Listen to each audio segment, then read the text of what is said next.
म्हणजे काल जिल्हा परिषद निवडणुकीचा निकाल जाहीर झाला आणि साताऱ्याचं राजकारण एका वेगळ्याच वळणावर येऊन ठेपलं. आणि काल केवळ आकड्यांचा नव्हता, तर बदललेल्या सत्तेच्या समीकरणांचा होता. स्वबळावर सत्ता स्थापन करण्याचं स्वप्न पाहणाऱ्या भाजपसाठी हा निकाल थेट सत्तेच्या स्वप्नाला तडा देणारा ठरला. मतमोजणी जसजशी पुढे सरकत गेली तसतसं चित्र स्पष्ट होत गेलं. भाजप बहुमताचं गणित जुळवण्यात अपयशी ठरला. त्यामुळे जिल्हा परिषदेत त्रिशंकू परिस्थिती निर्माण झाली. विशेष म्हणजे माहितीतले तिन्ही पक्ष यावेळी एकमेकांच्या विरोधात शड्डू ठोकून उभे होते. त्यामुळे ही लढत केवळ विरोधकांविरोधात नव्हे, तर अंतर्गत राजकीय ताकद आजमावणारी ठरली. दिवंगत उपमुख्यमंत्री अजित पवारांच्या पश्चात राष्ट्रवादी काँग्रेस कमकुवत होईल असा अंदाज अनेकांनी बांधला होता, पण साताऱ्याच्या निकालांनी तो अंदाज फोल ठरवला. राष्ट्रवादीनं भाजपच्या बरोबरीनं जागा जिंकत पुन्हा एकदा आपली ताकद दाखवून दिली. ग्रामीण भागातल्या पारंपरिक मतदारांनी अजूनही राष्ट्रवादीवर विश्वास ठेवलेला आहे, हे या निकालातून स्पष्टपणे ठळकपणे समोर आलं. याच वेळी शिंदे गटाच्या शिवसेनेनंही साताऱ्यात शांत पण अत्यंत परिणामकारक खेळी केली. फारसा गाजावाजा न करता योग्य ठिकाणी योग्य उमेदवार उभे करत शिवसेनेनं सत्ता समीकरणात स्वतःचं महत्वाचं स्थान निर्माण केलं. परिणामी भाजप एकट्याच्या जोरावर सत्ता स्थापन करेल ही शक्यता जवळपास संपुष्टात आली. परिणामी आता साताऱ्याच्या राजकारणात चर्चा आकड्यांची उरलेली नाहीये, तर शक्यतांची आहे. राष्ट्रवादी आणि शिवसेनेची बेरीज भाजपपेक्षा जड ठरत असल्यानं हे दोन्ही पक्ष एकत्र येणार का, सत्ता कोणाच्या हाती जाणार आणि सातारा जिल्हा परिषदेचा पुढचा सत्ताधारी कोण असणार याचाच घेतलेला सविस्तर आढावा. नमस्कार, मी प्रथमेश आणि तुम्हाला तर माहिती आहे आपला विषयच भारी. म्हणजे सातारा जिल्हा हा पूर्वीपासूनच काँग्रेसचा बालेकिल्ला म्हणून ओळखला जायचा. पुढे 1999 नंतर राष्ट्रवादी काँग्रेसनं या जिल्ह्यावर आपलं वर्चस्व प्रस्थापित केलं. त्यानंतर वर्षानुवर्ष सत्ता एका विशिष्ट प्रवाहात वाहत होती. मात्र अलीकडच्या लोकसभा आणि विधानसभा निवडणुकांनी हे चित्र पूर्णपणे बदलून टाकलं. कारण या निवडणुकीत तब्बल 11 पैकी 9 आमदार भाजपचे निवडून आले आणि साताऱ्याच्या राजकारणात सत्ता समीकरण पालटलं. त्यामुळेच आता जिल्हा परिषदेतही भाजप एखादी सत्ता स्थापन करणार अशी जोरदार चर्चा सुरू झाली होती. पण निवडणुकीच्या रणांगणात चित्र वेगळंच निघालं. स्वबळ आजमावण्याच्या हट्टापायी माहितीतले सर्वच पक्ष स्वतंत्रपणे लढले आणि इथंच भाजपचं गणित चुकलं. याचा फायदा थेट अजितदादांच्या राष्ट्रवादीला आणि शिंदेच्या शिवसेनेला झाला. दोन्ही पक्षांनी साताऱ्यात जोरदार मुसंडी मारली. सातारा जिल्हा परिषदेच्या 65 गटांपैकी भाजपनं 27 गटात विजय मिळवला. मात्र भाजपला अपेक्षित बहुमतापर्यंत मजल मारता आली नाही. राष्ट्रवादी काँग्रेसनं 20 जागा जिंकत आपली ताकद दाखवली, तर शिवसेनेनं 15 जागांवर विजय मिळवून सत्ता समीकरणात स्वतःला निर्णायक ठिकाणी आणून ठेवलं. काँग्रेसला केवळ एका जागेवर समाधान मानावं लागलं, तर इतरांनी 2 जागांवर विजय मिळवला. परिणामी 65 जागांसाठी झालेल्या निवडणुकीत बहुमताचा आकडा कोणालाही गाठता आला नाही आणि जिल्हा परिषदेत स्पष्टपणे त्रिशंकू चित्र निर्माण झालं. या सगळ्यात आता साताऱ्याच्या सत्तेच्या चाव्या थेट शिवसेनेच्या हाती आल्या आहेत. शिवसेना ज्या बाजूला झुकेल त्या बाजूची सत्ता स्थापन होणार अशी परिस्थिती आहे. मात्र या सत्ता नाट्यात सर्वात मोठा धक्का बसलाय तो भाजपला. स्वबळावर निवडणूक लढून जिल्हा परिषदेत सत्ता मिळवण्याचं भाजपचं स्वप्न या निकालानं भंग झालंय. निकालानंतरच्या हालचाली पाहिल्या तर साताऱ्यात भाजपला विरोधी बाकावर बसावं लागणार की काय अशी चिन्ह दिसू लागली आहेत.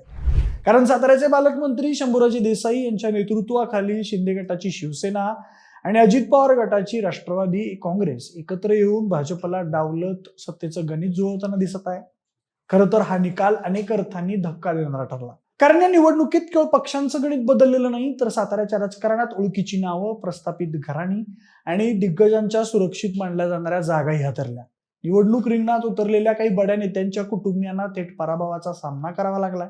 सातारा जिल्ह्यात माजी मंत्री दिवंगत मदनराव पिसाळ यांची नात दीप्ती पिसाळ, राज्याचे ग्रामविकास मंत्री जयकुमार गोरे यांची भावजय भारती गोरे, अण्णासाहेब पाटील आर्थिक विकास महामंडळाचे अध्यक्ष नरेंद्र पाटील यांच्या पत्नी प्राची पाटील, कृष्णा खोरे विकास महामंडळाचे माजी उपाध्यक्ष भाऊसाहेब गुदगे यांचे चिरंजीव सुरेंद्र गुदगे, जिल्हा परिषदेचे माजी उपाध्यक्ष नितीन बरगुडे पाटील आणि जिल्हा बँकेचे संचालक ज्ञानदेव रांजणे यांच्या पत्नी अर्चना रांजणे यांना मतदारांनी नाकारलं. ही नावं पाहिली तर लक्षात येतं की ही निवडणूक केवळ पक्षनिष्ठेवर नाही, तर स्थानिक नाराजी, बदलाची इच्छा आणि नव्या नेतृत्वाच्या शोधावरही लढली गेली. मात्र दुसरीकडे काही दिग्गजांचं राजकारणात दमदार पुनरागमनही पाहायला मिळालं. राज्याचे माजी मंत्री दिवंगत विलासराव उंडाळकरांचे सुपुत्र उदयसिंह पाटील उंडाळकर यांनी सलग दुसऱ्यांदा जिल्हा परिषद प्रवेश केला. कराड दक्षिण मधील राष्ट्रवादी काँग्रेस अजित पवार गटाचे ते महत्वाचे नेते असून त्यांच्या विजयानं राष्ट्रवादीला मोठा आधार मिळाला. मान तालुक्यातील कुकुडवाड गटातून जिल्हा बँकेचे संचालक अनिल देसाई यांनीही झडपीचं मैदान मारलंय. सोबतच शिरवळमधून जिल्हा परिषदेचे माजी अध्यक्ष उदय कबुले यांनी निवडणुकीआधी भाजपमध्ये प्रवेश केलेल्या माजी उपाध्यक्ष नितीन बरगुडे पाटील यांचा पराभव केलाय. तर साताऱ्यातल्या कारी गटातून भाजपचे मंत्री शिवेंद्रसिंहराजे भोसलेंचे निकटवर्ती राजू भोसले यांनी जिल्ह्यात सर्वाधिक तब्बल 16,000हून अधिक मताधिक्यानं विजय मिळवत आपली ताकद दाखवून दिली आहे. सोबतच पाटण तालुक्यात तर शिंदे गटाच्या शिवसेनेनं अभूतपूर्व यश मिळवत संपूर्ण चित्रच बदलून टाकलं.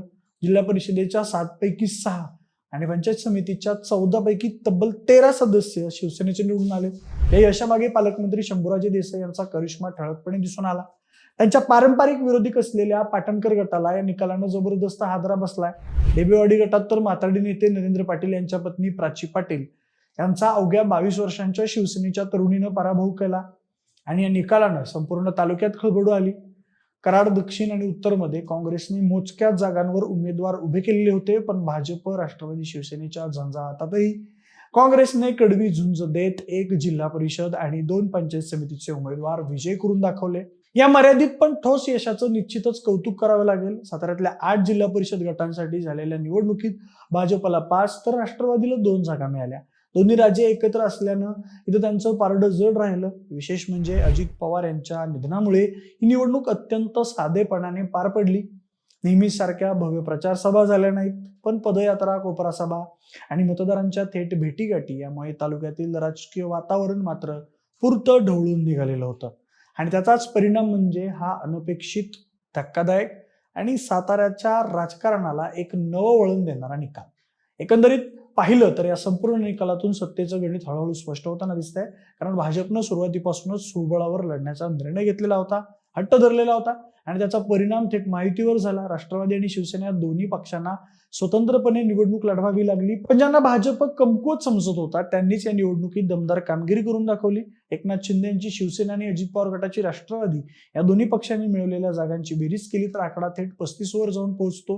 म्हणजेच हे दोन्ही पक्ष एकत्र आले तर सातारा जिल्हा परिषदेत सत्ता स्थापन करण्यासाठी आवश्यक असलेलं गणित सहज जुळू शकतं. आणि जर असं घडलं तर स्वबळावर सत्ता मिळवण्याचं स्वप्न पाहणाऱ्या भाजपला थेट विरोधी बाकावर बसावं लागणार आहे. म्हणूनच आता साताऱ्याच्या राजकारणात एकच चर्चा रंगतेय, भाजपला त्याचा स्वबळाचा हट्ट नडला का? कारण ज्या खेळीत भाजपने एखादी सत्ता मिळवण्याचा प्रयत्न केला त्याच खेळीत शिवसेना आणि राष्ट्रवादी निर्णायक ठरताना दिसत आहेत. यातच साताऱ्याचे पालकमंत्री शंभूराजे देसाई हे राष्ट्रवादीला आपल्या बाजूला खेचत भाजपचा गेम करत सत्तेचं गणित जुळवताना दिसत आहेत. अशा चर्चांनाही जोर आलाय. या निकालानंतर साताऱ्यात सुरू असलेल्या भेटीगाठी, बंद दरवाजा आडच्या चर्चा आणि राजकीय हालचाली पाहता पुढचे काही दिवस अत्यंत महत्वाचे ठरणार आहेत. कारण याच घडामोडींमधून साताऱ्याचा पुढचा सत्ताधारी कोण असणार हे ठरणार आहे. बाकी या संपूर्ण निकालाबद्दल आणि सातारा जिल्हा परिषदेच्या राजकारणाबद्दल तुम्हाला काय वाटतं हे आम्हाला कमेंट बॉक्समध्ये नक्की सांगा. सोबतच आपल्या विशेष बारीच्या YouTube चॅनलला सबस्क्राईब करायला अजिबात विसरू नका. धन्यवाद.